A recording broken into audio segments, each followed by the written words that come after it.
Nanti di surga perjalanan jauh, ada satu pohon baru bisa ditembus dengan 100 tahun perjalanan. Ya. Tapi hanya bisa ditembus oleh ahli zikir sesaat. Oleh ahli surga biasa 100 tahun dia berjalan, dia tidak bisa melewati satu pohon itu.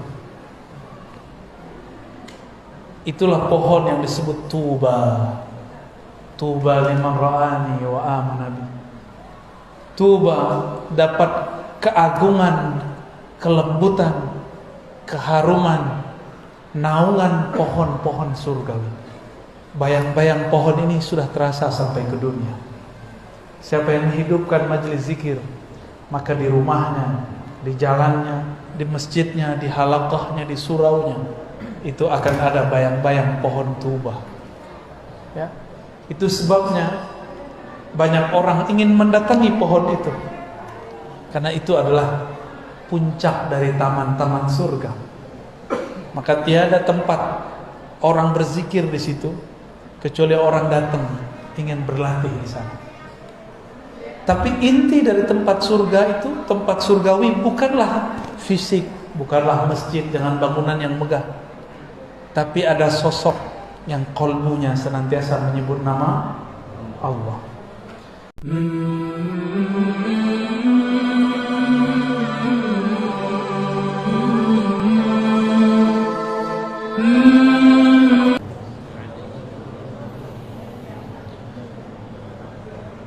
Di dalam hadis Nabi SAW disebutkan bahwa Abdullah bin Amr bertanya,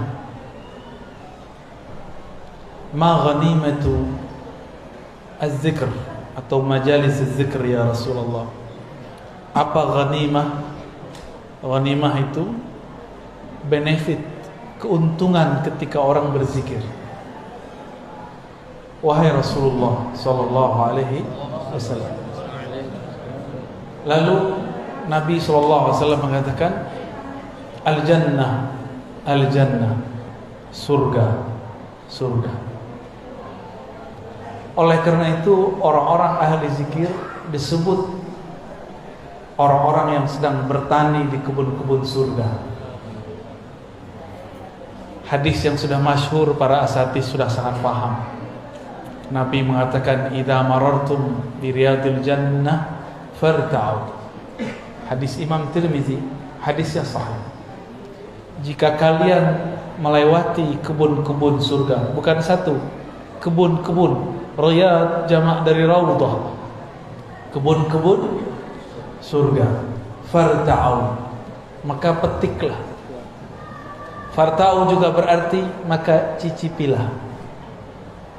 Farta'u juga berarti maka jagalah. Jadi kalau kita mampir di suatu majelis zikir, cicipi, jangan cuma nonton, ikut baca apa yang dibaca, ikut katakan apa yang dilafazkan, maka kita sedang mencicipi buah-buah surga. Seandainya Allah bukakan mukasyafah, maka orang-orang itu akan memandang ahli zikir dan siapapun bersamanya sedang menanam pohon-pohon surga, sedang mencicipi buah-buah surga. Dalam hadis yang sahih disebutkan, subhanallah bihamdi, subhanallahil azim, itu adalah gharsun atau syajarun min syajaratil jannah, adalah pepohonan-pepohonan surga. Maka tadi pagi siapa yang berzikir subhanallah bihamdi, subhanallahil azim, dia sudah menanam. Jika satu kali dia baca, dia menanam 10 pohon. Jika dia membaca 100, dia membaca 100, seakan-akan dia menanam 1000 pohon. Kalau kita punya kebun sawit 1000 pohon, itu berapa hektar itu? Jika itu pagi sore pagi sore pagi sore kali 30 hari kali 60. Kalau kita mau kali-kali sampai capek-capek sendiri, ya. Maka orang-orang ahli zikir ini qalbuhu athari, ghani, qalbunya kaya. Kalau orang kaya mau apa aja bisa nggak? Maka ahli zikir itu mau apa aja dia tinggal terbersit di qalbunya, Allah kirim. Maka hati-hati yang antum yang banyak zikir, jangan mikir aneh-aneh ya, nanti ibu-ibu marah. Allah itu pecemburu. Innallaha ghayur. Allah itu pecemburu. Kalimat cemburu menunjukkan cinta. Maka bab zikir ini babul mahabbah, bab cinta, mencintai. Seseorang akan menikmati zikir jika dia cinta kepada yang dizikirkan. Bapak Ibu karena cinta datang jauh-jauh hari, datang dari jauh-jauh tempat untuk bertemu orang yang dicinta. Kenapa terasa kemudian ringan? Karena kita cinta. Nanti di surga perjalanan jauh, ada satu pohon baru bisa ditembus dengan 100 tahun perjalanan. Ya. Tapi hanya bisa ditembus oleh ahli zikir sesaat. Oleh ahli surga biasa 100 tahun dia berjalan, dia tidak bisa melewati satu pohon itu. Itulah pohon yang disebut tuba. Tuba liman ra'ani wa amana bi. Tuba dapat keagungan, kelembutan, keharuman, naungan pohon-pohon surgawi. Bayang-bayang pohon ini sudah terasa sampai ke dunia. Siapa yang menghidupkan majelis zikir, maka di rumahnya, di jalannya, di masjidnya, di halaqahnya, di suraunya, itu akan ada bayang-bayang pohon tuba. Ya. Itu sebabnya banyak orang ingin mendatangi pohon itu, karena itu adalah puncak dari taman-taman surga. Maka tiada tempat orang berzikir di situ kecuali orang datang ingin berlatih di sana. Tapi inti dari tempat surga itu, tempat surgawi, bukanlah fisik, bukanlah masjid dengan bangunan yang megah, tapi ada sosok yang qalbunya senantiasa menyebut nama Allah. Jadi sebenarnya taman surga itu ada di qalbu seorang mukmin. Qalbul mu'min baitullah. Begitu kata ulama. Qalbu mu'min adalah rumah tempat mengingat Allah Subhanahu wa ta'ala. Gimana? Qalbunya sudah jadi rumah Allah belum? Rumah fulus ya? Kalau masih jadi rumah fulus, lelah. Hatta ustadz dia lelah. Maka jadikan rumah Allah itu yang pertama qalbu. Fisik ini tergantung qalbu. Dulu saya belajar zikir di surau, masih surau kayu. Kayunya pun bukan kayu mahal. Kayu bekas-bekas, nggak kepake di luar, kita tambal untuk surau kita. Tapi di situ banyak orang yang bisa berzikir, dan tempat itu dirindui. Kenapa tempat itu dirindui? Karena tempat itu punya kenangan kami diajari oleh ahli zikir. Ternyata ada kabar gembira. Setiap kali kita mencari majelis-majelis zikir, ternyata itu adalah sifat-sifat malaikat yang ada dalam diri. Dalam hadis Imam Bukhari, Muslim, Abu Dawud, Tirmizi dengan riwayat yang beragam, kita ambil satu redaksi. Nabi SAW mengatakan, Inna lillahi malaikatan tawafun. Di riwayat kedua, Inna lillahi malaikatan sayyaratan fudula. Allah mempunyai malaikat-malaikat yang berkeliling. Fudula. Mereka berbeda dengan malaikat raqib dan atid. Mereka tambahan malaikat yang di luar raqib dan atid. Yaltamisuna majalis dzikr. Mereka hanya mencari majelis-majelis zikrullah. Salah satu majelis zikrullah adalah majelis ta'lim, yang majelisnya membuat kalbu teringat kepada Allah Subhanahu wa ta'ala. Banyak sekarang majelis ta'lim isinya bukan ta'lim, tapi tal'in, melaknat, tabdiya, membidah-bidahkan, mukhasamah, saling bermusuhan, ghaibah, menggibah orang. merendahkan kelompok yang berbeda dengan dia. Itu bukan majelis yang dicari malaikat ini. Malaikat ini hanya mencari majelis yang kalam murabbinya, gurunya, syekhnya, tuan gurunya mengingatkan kita kepada Allah Subhanahu wa ta'ala. Satu malaikat dicipta, Allah kasih kepadanya satu zikir, atau dua zikir, atau tiga zikir, atau banyak zikir. Yang paling banyak adalah Sayyidina Jibril. Sebenarnya di samping Sayyidina Jibril dulu ada namanya Azazil, dia juga banyak zikir. Cuma sayang, dia berzikir dengan nafsu, ingin jadi wali, ingin jadi orang sakti, ingin jadi orang terbaik dengan zikirnya. Maka kemudian dia dipecat dari kalangan malaikat. Jadi malaikat ada yang dipecat. Itu Azazil.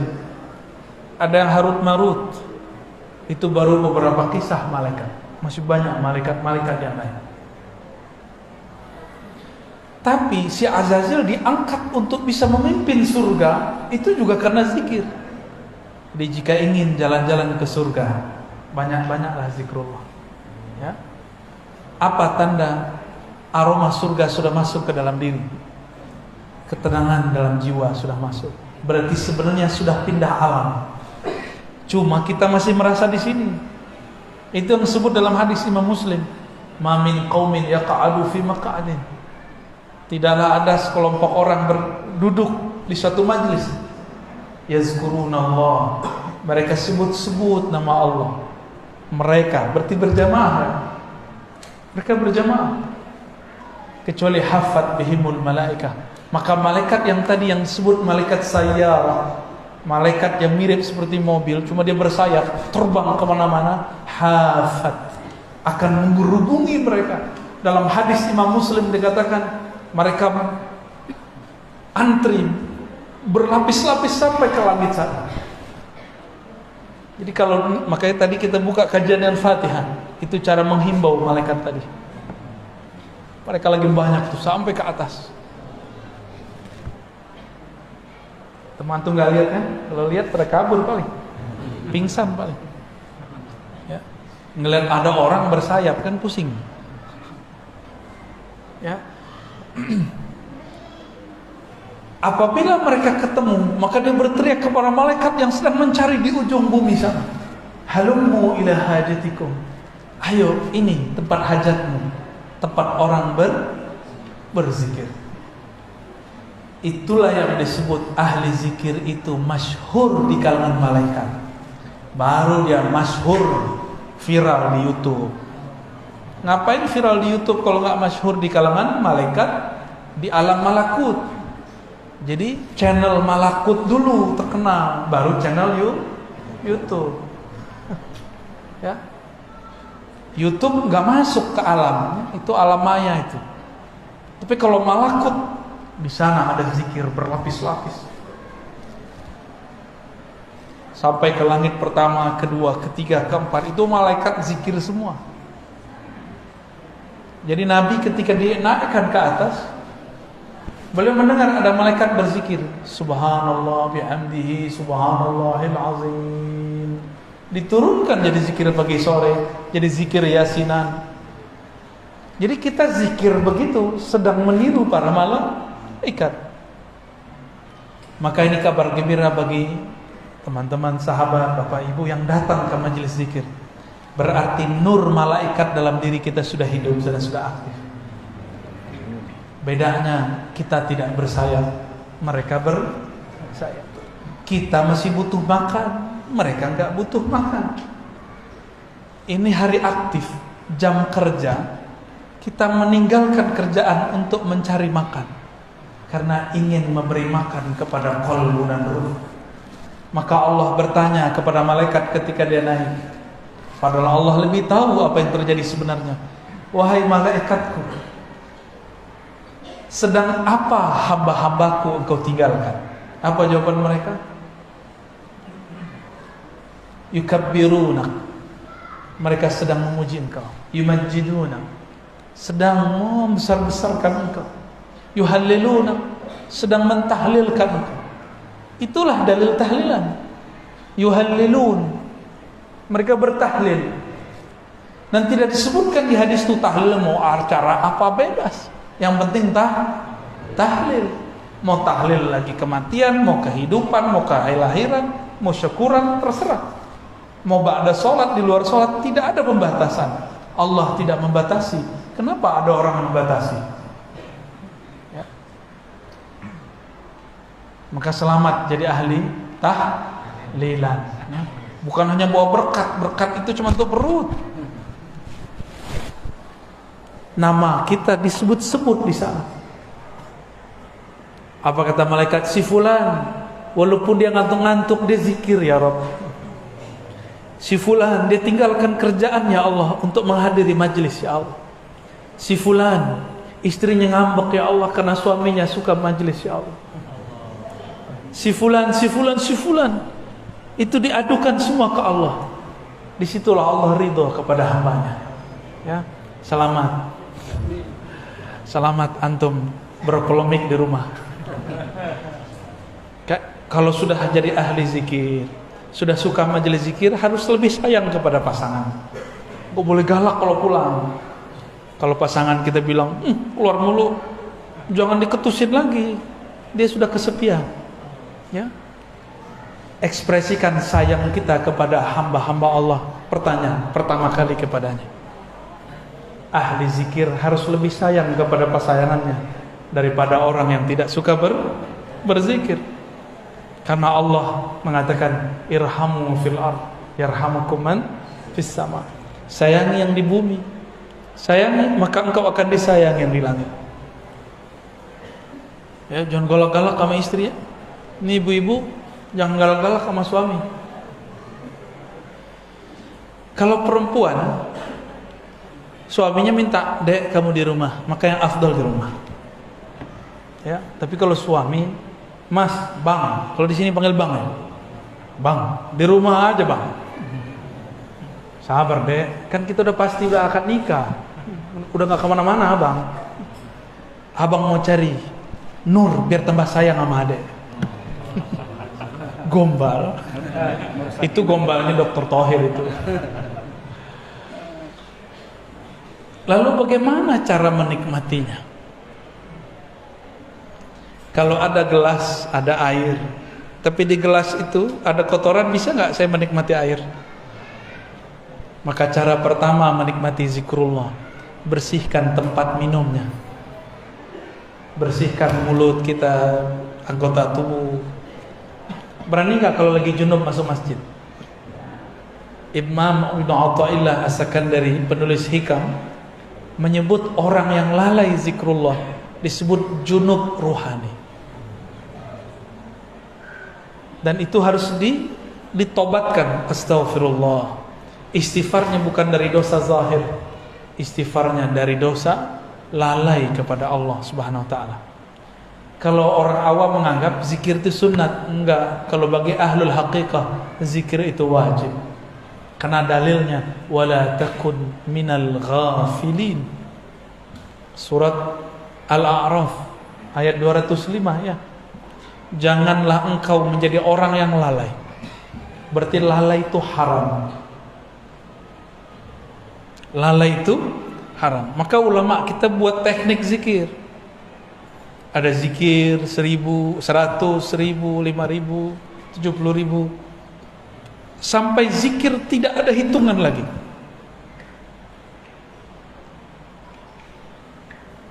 Jadi pertama bersihkan dulu gelasnya. Ya. Kita sebut taubat. Udah bersih, semuanya udah bersih. Tapi makan di rumah orang nggak izin, nikmat gak? Maka izin dulu, siapa yang punya air ini? Ada. Siapa yang punya zikir ini? Allah. Maka sebelum kita zikir, kita minta izin kepada Allah. Itulah rahasia syukur. Maka setelah tobat, astagfirullah, kirim Fatihah kepada Nabi, kepada silsilah yang mengajarkan zikir. Itu adalah cara minta izin. Kenapa? Man lam yashkurin nas lam yashkurillah. Yang tidak berterima kasih kepada makhluk, maka dia belum disebut berterima kasih kepada Khaliq. Dan sebaik-baik terima kasih adalah alhamdulillah. Afdalud doa alhamdulillah. Doa terbaik itu alhamdulillah. Alhamdulillah itu adalah kalimat syukur.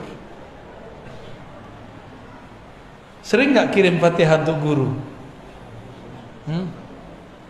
Sang Maha Guru Rasulullah sallallahu alaihi wasallam, kirim untuk beliau. Terkhusus untuk Nabi ditambahkan salawat. Hadirkan, hubungkan kolbu kita dengan kolbu Rasulullah sallallahu alaihi wasallam. Akal kita dengan akal Rasulullah, lisan kita dengan lisan Rasulullah, jasad kita dengan jasad Rasulullah. Hubungkan semua ini disebut rabitah, ikatan Rabitatul Muhammadiyah. Ini yang disebut kul in kuntum tuhibbunallah fattabi'uni. Jika engkau cinta kepada Allah, ikut aku. Maka tubuh kita amalnya ikut amal Nabi, akal kita ikut cara fikir Nabi, qalbu kita ikut zikirnya Nabi sallallahu alaihi. Karena kita tidak semasa dengan Rasulullah, maka Nabi mengatakan tuba liman ra'ani wa amana bi, summa tuba liman ra'a man ra'a sampai 7 kali, 7 marrat. Beruntung yang melihat aku, percaya kepadaku. Beruntung yang melihat orang yang melihat aku, yang melihat. Jika diteruskan ini sudah generasi ke 20 sekian atau 30 sekian. Beruntung orang yang memandang gurunya, gurunya memandang gurunya, gurunya memandang gurunya, gurunya memandang Rasulullah sallallahu alaihi wasallam. Syukur-syukur gurunya bermimpi ketemu Rasulullah. Syukur-syukur gurunya diizinkan memandang Rasulullah dalam keadaan yaqظah, dalam keadaan jaga. Maka antum pandang dia. Sungguh tuba, beruntunglah orang itu. Itulah rabithah hakiki. Ditanya Rasulullah sallallahu alaihi wasallam, "Man auliyaullah?" Siapakah kekasih Allah? Beliau menjawab, "Man idza ru'u dzukirullah." Orang yang jika engkau pandang membuat engkau mengingat Allah. Itulah dalil rabithah terkuat. Hadis Ibnu Majah, hadis Ahmad, hadis Abu Nuaim, Tabarani, Hakim, dan hadisnya sahih. Kita pandang dia, kita ingat-ingat dia, membuat kita ingat kepada Allah Subhanahu wa ta'ala. Jika punya guru begitu, pastikan guru itu seorang wali Allah. Ya, seorang wali Allah. Jadi wali Allah itu bukan orang yang pakai pakaian seperti saya ini. Pakai begini bisa siapa saja. Tapi kalau kita kenang dia, kalam-kalamnya, sikapnya, ahwal-ahwalnya, akan membuat kita pindah melihat alam, menjadi melihat yang menciptakan alam. Apa maksud hadis ini? Kalau berzikir mau nikmat harus punya guru. Ya. Harus punya guru. Ada yang pernah kursus bahasa Inggris setahun lewat YouTube nggak bisa. Ya. Tapi kalau dia belajar kepada guru bahasa Inggris, cukup 40 hari dia langsung bisa ngomong. Minimal ngomong I love you. Ya, thank you. Pasti ada yang bisa dia serap kalau dia berguru. Maka berzikir itu jangan hanya lewat YouTube. Carilah guru di tempat kita yang ahli zikrullah. Ya. Sudah berapa tuh? Pertama taubat, kedua izin dengan cara bersyukur, terima, kita berterima kasih, kirim. Yang ketiga tadi sholawat. Yang keempat itu meluruskan niat. Niat itu tergantung kenal kepada yang dizikirkan. Jika kenal kepada Allah dengan sebenar-benar ma'rifat, kita akan zikir karena dia layak dizikirkan. Tapi kebanyakan orang awam kenal Allah, Allah itu tempat ngadu, boleh. Allah ini tempat menunaikan semua hajat, boleh. Tapi itu awam. Orang awam itu kalau dia zikir cuma karena ada hajat. Nggak ada hajat dia nggak zikir. Padahal kita setiap saat berhajat kepada Allah Subhanahu wa ta'ala. Kalau lagi hidup susah, dompet lagi tipis, itu kenceng baca sholawatnya, ya, kenceng tahajudnya, bahkan sholat duhanya kenceng. Padahal tidak ada hadis mengenai sholat duha melancarkan rezeki. Yang ada cuma orang yang sholat 4 rakaat di awal pagi, di awal hari, Allah cukupkan hidupnya sampai sore hari. Ulama kita beda pendapat, nih sholat apa ini? Sholat syuruk apa sholat duha? Ya, benar Ustaz ya? Man shalla arba'an, ya, yang sholat 4 rakaat di awal hari, ya, kafahullah, Allah cukupkan hajatnya sampai sore hari. Hajat kita keperluan hajat apa? Hajat zahir atau hajat batin? Lebih banyak hajat yang mana? Jangan-jangan zahir, maka datang ke Ustaz Thohir. Ustaz Thohir, doainnya bisa beli mobil. Jadi ke Ustadz itu minta doa beli mobil. Benar ya? Datang ke Kiai, Pak Kiai doain anak saya sakit. Semuanya fisik.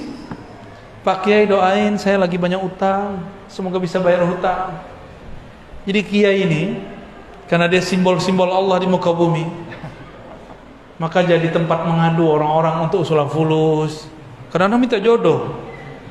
Ustaz Thohir diminta, Ustaz nikah ya aneh Ustaz. Loh, salah Ustaz, tolong doakan saya semoga dapat jodoh. Kenapa minta ke Ustaz? Karena Ustaz ini dipercaya dekat kepada Allah. Padahal Ustaz nggak ngerasa dekat juga. Ustaznya ada Ustaz lagi di belakang dia. Sekarang coba kalau datang ke guru, nggak nanya begitu. Nanyanya gimana? Ustaz, tolong bimbing saya supaya sholat khusyuk. Ustaz dia bingung, sholat gua juga belum khusyuk. Ustaz, bimbing saya untuk menjadi ahlullah. Gitu kalau datang ke Ustaz. Berarti niatnya sudah sahih. Itulah yang disebut ilahi anta maqsudi wa ridhaka matlubi. Ya Allah, hanya Engkau tujuanku. Berarti tujuan zikir bukan pengen sakti, bukan pengen dapat duit banyak, bukan juga pengen cari ketenangan, bukan pengen cari khusyuk, enggak. Nanti antum zikir enggak khusyuk, enggak mau zikir lagi. Ya. Jadi jangan belajar zikir karena pengen ini. Zikir itu karena supaya Allah ridho. Ridho artinya rela. Yang penting Allah rela sama kita. Allah kalau sudah ridho, hambanya ini pendosa dimaafkan. Tapi kalau Allah belum ridho, walaupun antum itu sholat sehari 700 rakaat, itu tidak diterima. Kok bisa begitu? Karena Allah belum ridho, kan yang dipandang Allah kalbunya. Jadi baca ilahi anta maksudi wa ridhaka matlubi itu penting. Disebut tashihun niyyah, meluruskan niat. Kami kalau dulu belajar hadis, belajar Quran, ada namanya adab hamilil Quran atau adab talibil hadis. Adab belajar santri Quran, santri hadis. Nomor pertamanya apa? Tashihun, meluruskan niat. Tapi saya baru dibimbing meluruskan niat bukan waktu belajar hadis, waktu belajar zikrullah. Guru saya bilang meluruskan niat. Dulu belajar hadis enggak, belajar aja. Walaupun kita diajarkan adab-adabnya, tapi tidak diajarkan melafazkannya. Diajarkan guru zikir, nikmat tidak nikmat ridho, khusyuk tidak khusyuk tetap ridho. Bisa nggak begitu? Zikirnya tetap jalan meskipun tidak terasa nikmat. Kenapa zikir tidak terasa nikmat? Az-zikru syifa'un. Zikir itu obat. Obat itu untuk yang berpenyakit. obat itu murrun wala hulwun. Obat itu pasti pahit, tidak manis. Bener, obat manis pahit. Yang manis tuh obat demam anak-anak tuh. Apa namanya? Wah, antum iklan. Tapi obat orang dewasa pahit atau manis? Pahit. Mau mengobati kolbu? Maka nikmati pahitnya zikrullah. Nikmati pahitnya tahajud. Orang tidur kita bangun. Nikmati pahitnya sedekah. Itu bertengkar loh dalam hati. Coba antum sedekah, bertengkar di hati. Kasih enggak, kasih enggak, kasih enggak, kasih enggak. Enggak. Sih. Enggak sih. Pasti begitu, tengkar. Udah megang tasbih, datang syaitan, bid'ah. Syaitan tuh. Ada yang merasa tadi ya? Udah jalan tasbihnya, subhanallah, subhanallah. Tahu-tahu handphone bunyi, terganggu lagi. Maka tips menikmati zikir. Apa kata Allah kepada Sayyidina Musa? Ikhla'na alaik. Tinggalkan sendalmu, aksesorismu. Jadi kalau mau zikir, matikan handphone. Ya, matikan handphone.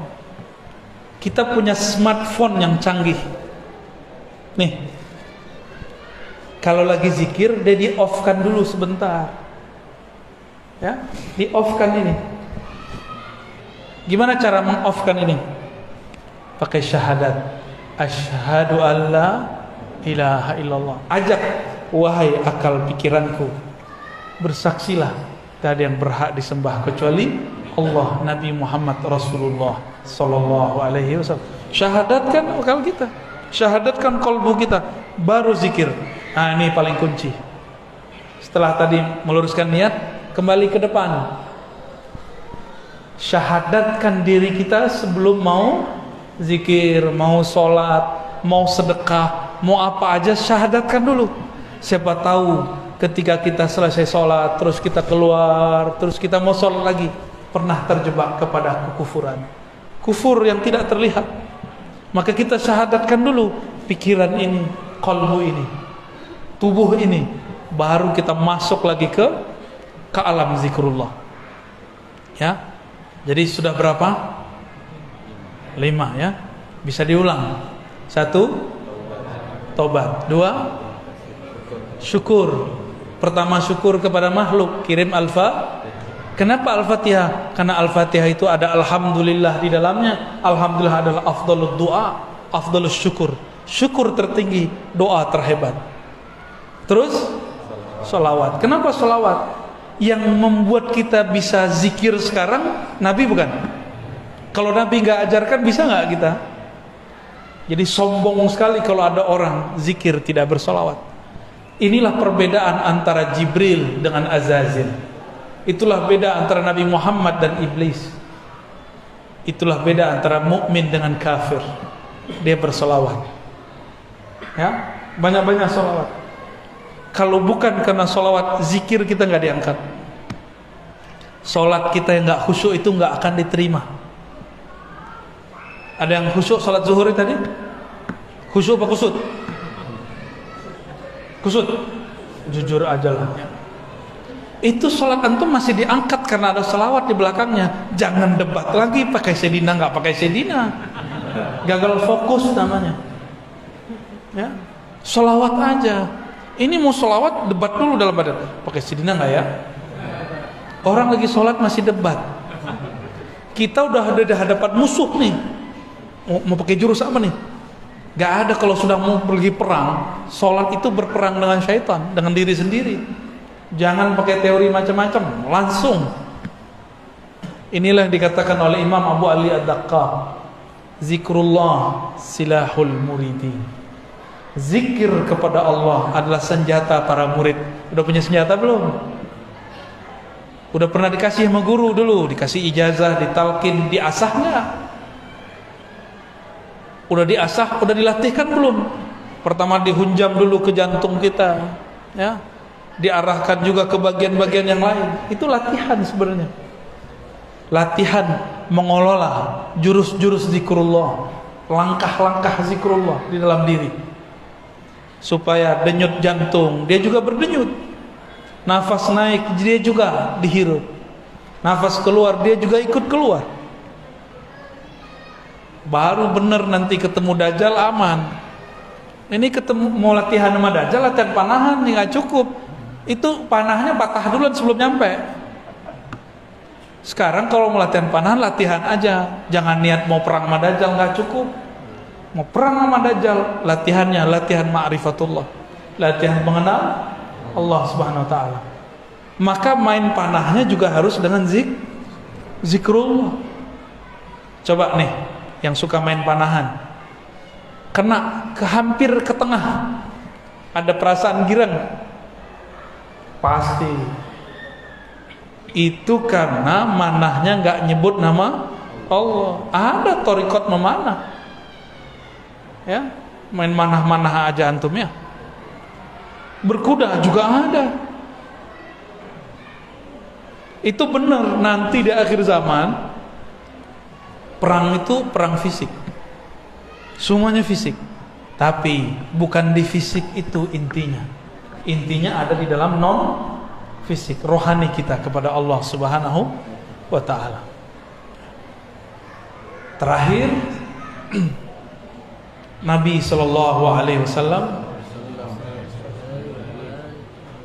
pernah mengatakan kepada Muaz, wahai Muaz, tiadalah mamin amalin anja, tidaklah ada amalan yang lebih mudah untuk membebaskan seseorang min azabil qabr, daripada azab kubur. Yang lebih hebat amalan itu daripada zikrullah. Hadis riwayat Imam Tirmizi dan Ahmad.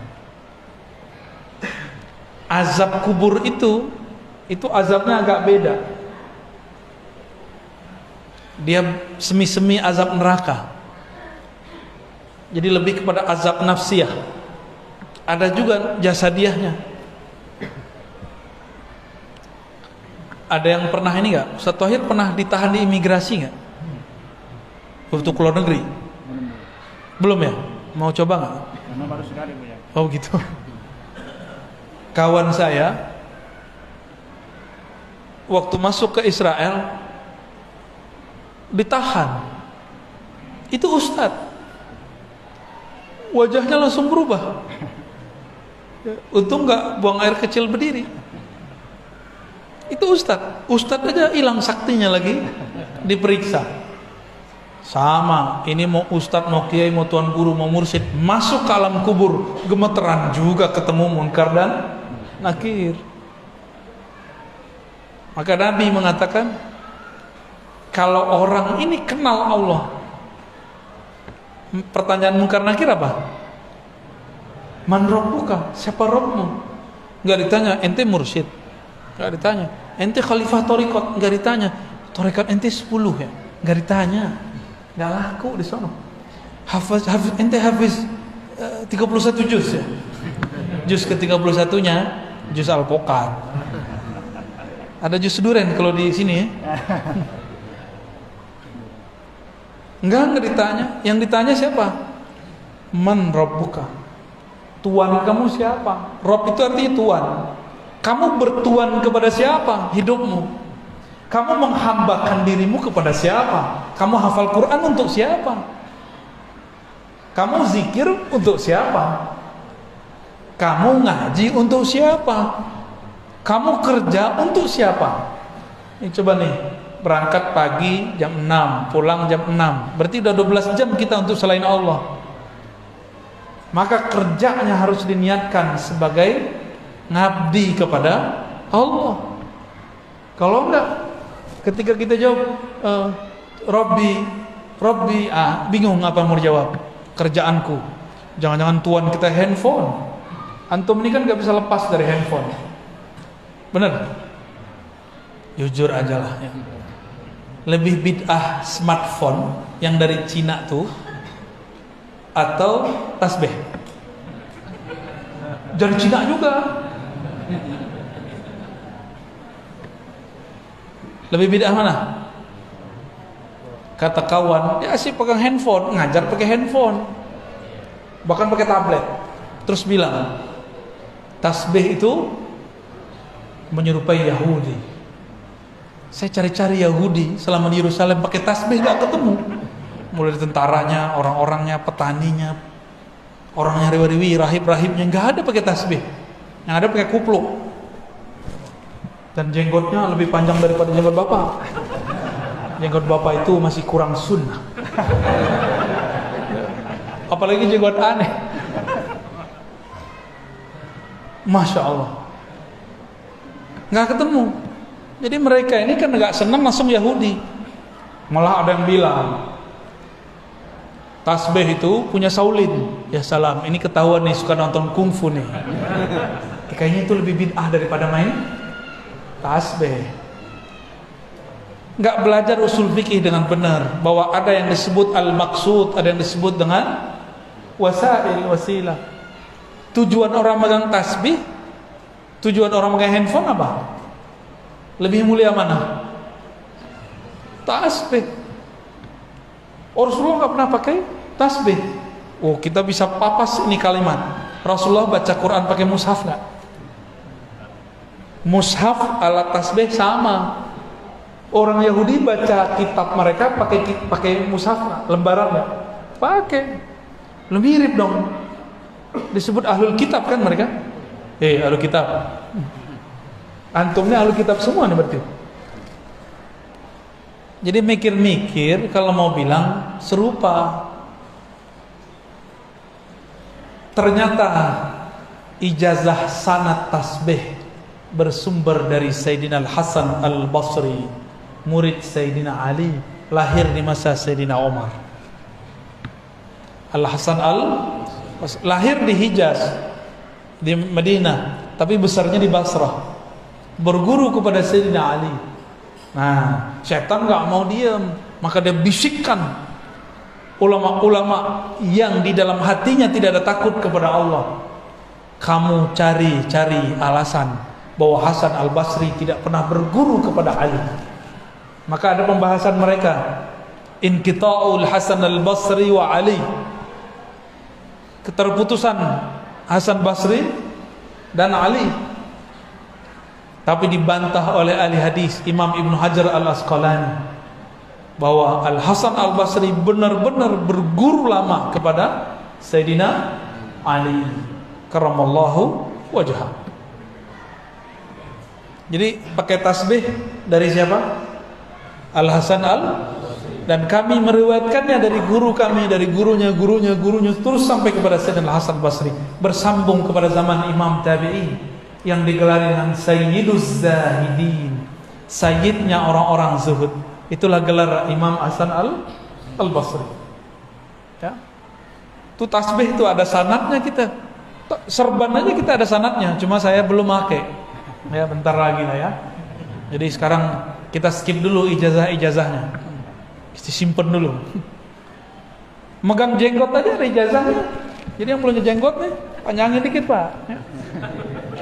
Nanti kalau kita ke Medan lagi kita ada ijazah jenggot, megang jenggot. Ada ijazahnya. Maka beliau tuh yang paling sunnah di situ tuh ya. Mana jenggot antum? Hah? Kita berjenggot bukan pengen disebut salaf. Kita berjenggot karena Nabi kita berjenggot. Tapi kalau antum nggak mau berjenggot nggak apa-apa. Cukup katakan beberapa guruku tidak berjenggot. Boleh ngomong gitu, ya. Bukan berarti melanggar sunnah Nabi Sallallahu Alaihi Wasallam. Inilah lebih kurang pengantar tentang bagaimana cara menikmati zikrullah. Jangan fokus kepada yang zahirnya, mulailah masuk kepada yang batinnya. Nah, semua itu nanti disebut dengan kaifiat zikir. Coba tanya semua mursyid, semua guru. Yang saya jelaskan itu nanti ada pada mereka. Cuma beberapa mursyid kadang tidak bisa menjelaskan. Ini itu kaifiat, mana dalilnya. Ya, mereka cuma tahu dalil merasakan zauq. Cobain, rasain, itu dalilnya. ya, itu dalil mereka. Sebenarnya dalil itu lebih kuat. Sayangnya orang awam kadang-kadang tidak faham, ya. Barangkali itu dari kami. Silakan kalau ada yang mau dikonfirmasi, ditanya, ya. Tafadhal. Baik, kepada Bapak Ibu yang ingin bertanya, masih ada waktu Tuan Guru kita sampai insyaallah kemudian akan langsung ke depan. Satu, dekat.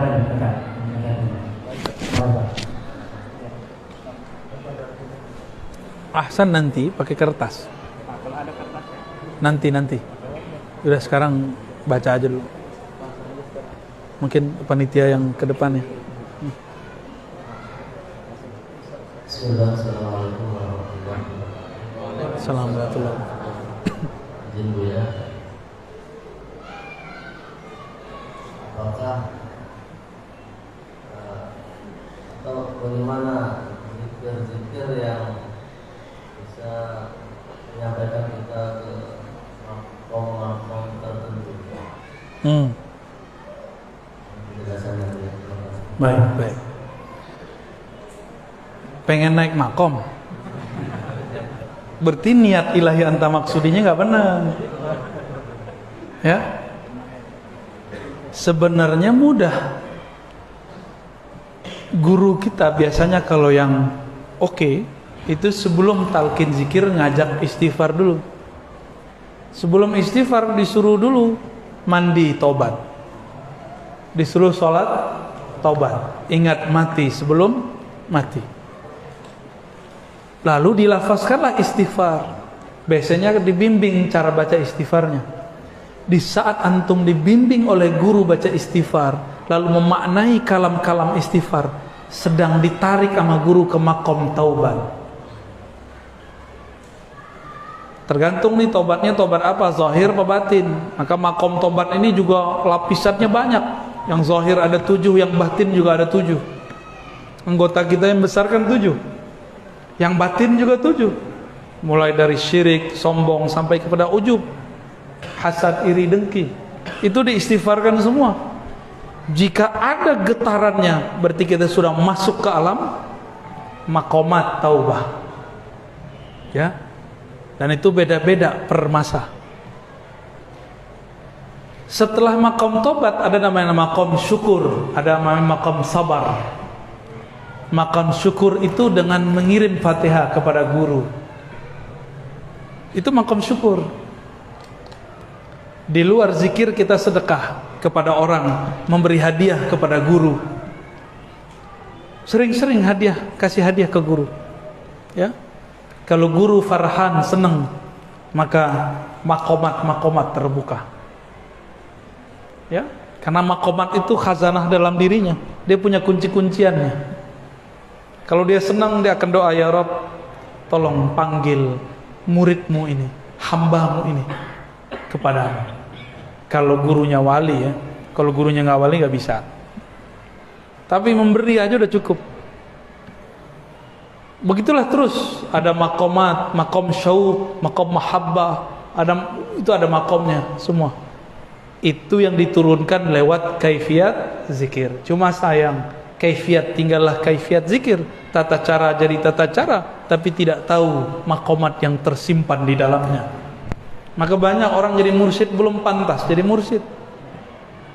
Tapi karena gurunya udah pusing, aku mau mati, siapa lagi yang melanjutkanku, udah ijazahin aja. Harapannya dia nanti menyempurnakan kemursidannya kepada mursyid yang lain. Ini baru bergelar mursyid 1, udah nggak mau berguru sama yang lain. Padahal di ijazah itu diwasiatkan untuk menghormati ahli fikih, ahli Quran, ngaji kepada ulama.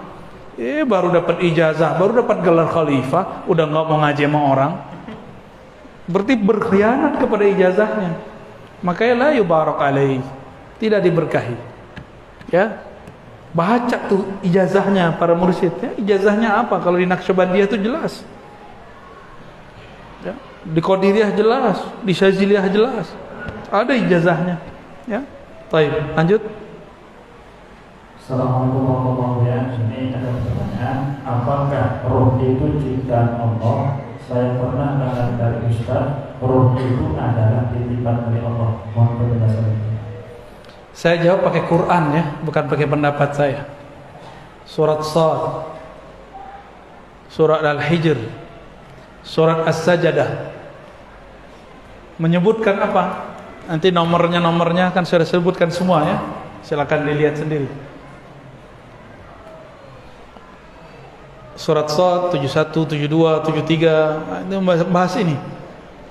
Apa kata Allah? Begitu juga Al-Hijr, begitu juga As-Sajdah. Inni khaliqun basharan min tin. Aku ciptakan manusia. Ini tubuh ini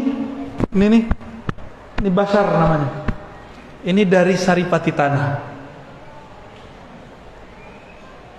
Jika ini sudah sempurna, sawaituhu, aku sempurnakan dia, sudah siap dia untuk ditiupkan ruh.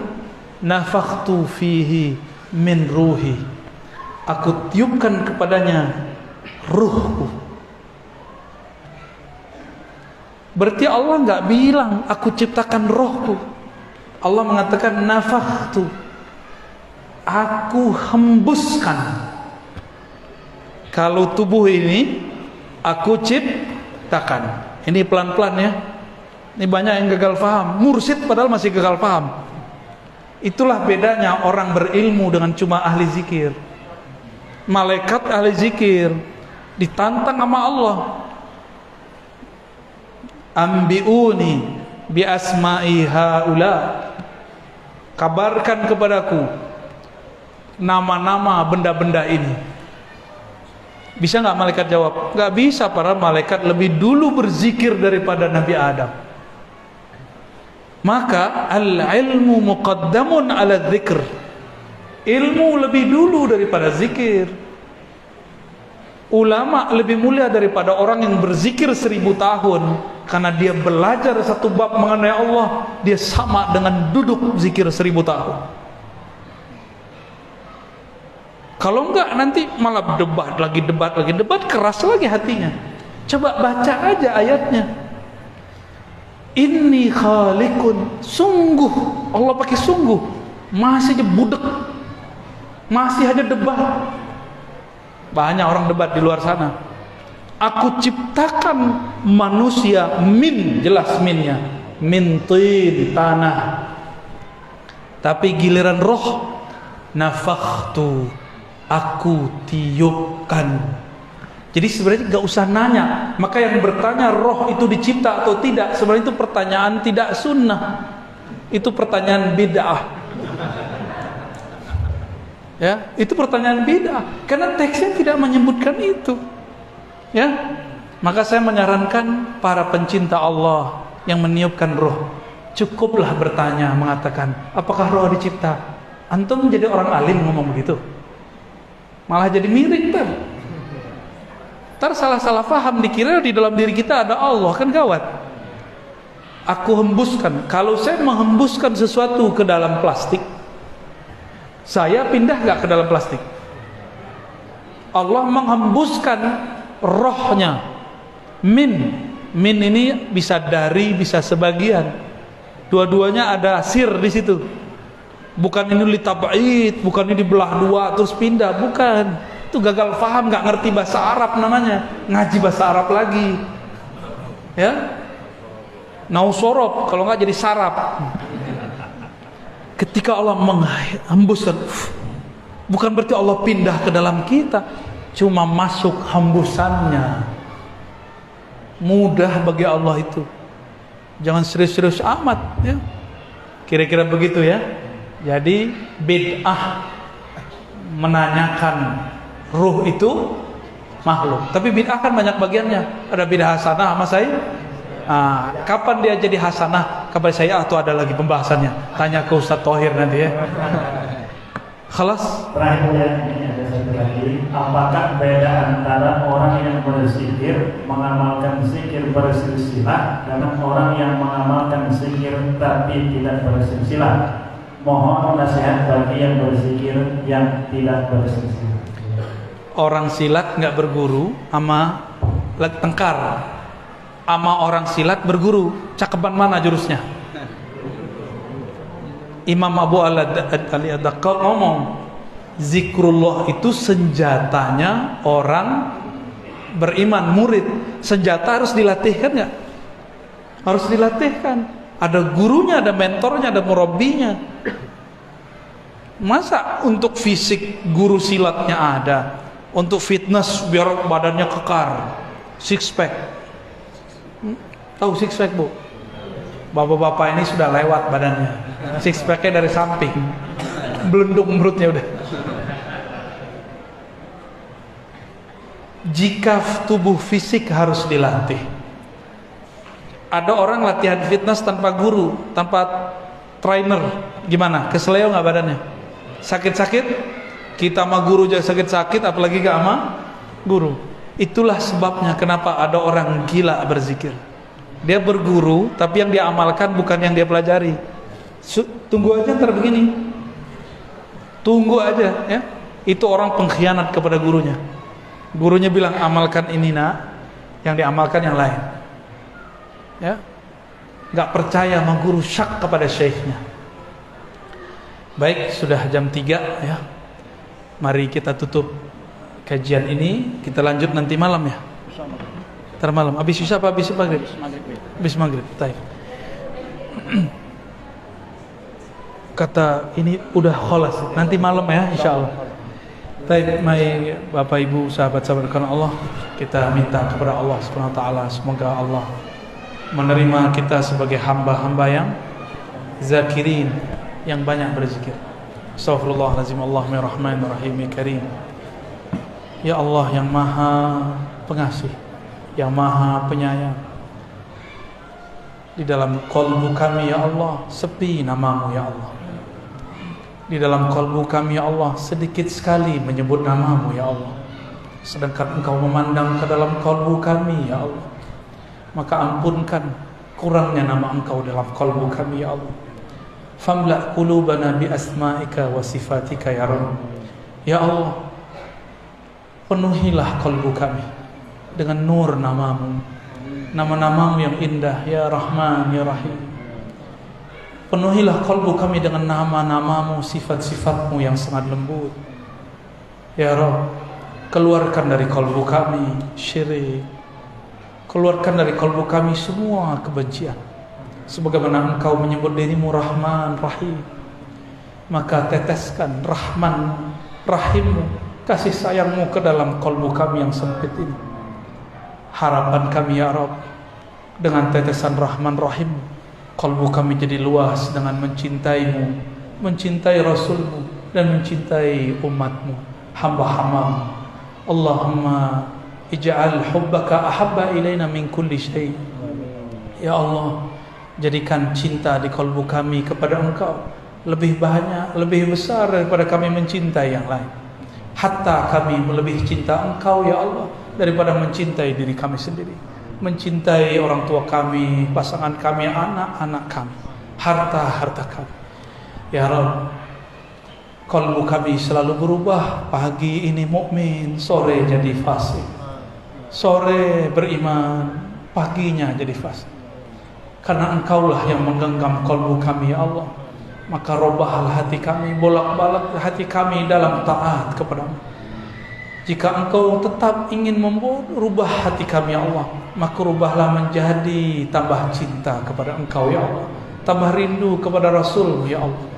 Ya Rabb, hawil ahwalana ila ahsanil ahwal. Jika keadaan kami kurang baik, maka rubahlah keadaan kami menjadi lebih baik. Ya dafi'al bala, wahai yang menolak bala.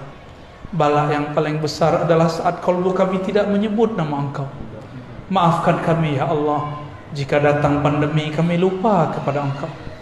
Kami katakan kami beriman, tapi tidak ridha tentang takdir Engkau. Maka jadikan kami radina bi qada'ika ya Rabb. Jadikan kami ridha kepada takdirmu ya Allah. Baik takdir pandemi ataupun takdir tidak pandemi, takdir kaya ataupun miskin, takdir nikmat ataupun tidak nikmat. Di tanganmu, biyadika ya Rabb, kullu syai', segala sesuatu. Allahumma rabbana atina fid dunya hasanah wa fil akhirati hasanah wa qina adzaban nar. Wakhtim lana bil khairat waj'alna minal mufarridin adh-dhakirin. Amin ya rabbal alamin walhamdulillah rabbil alamin. Mohon izin Bapak Ibu, semoga bermanfaat. Tidak usah salam-salaman ya. Assalamualaikum warahmatullahi wabarakatuh.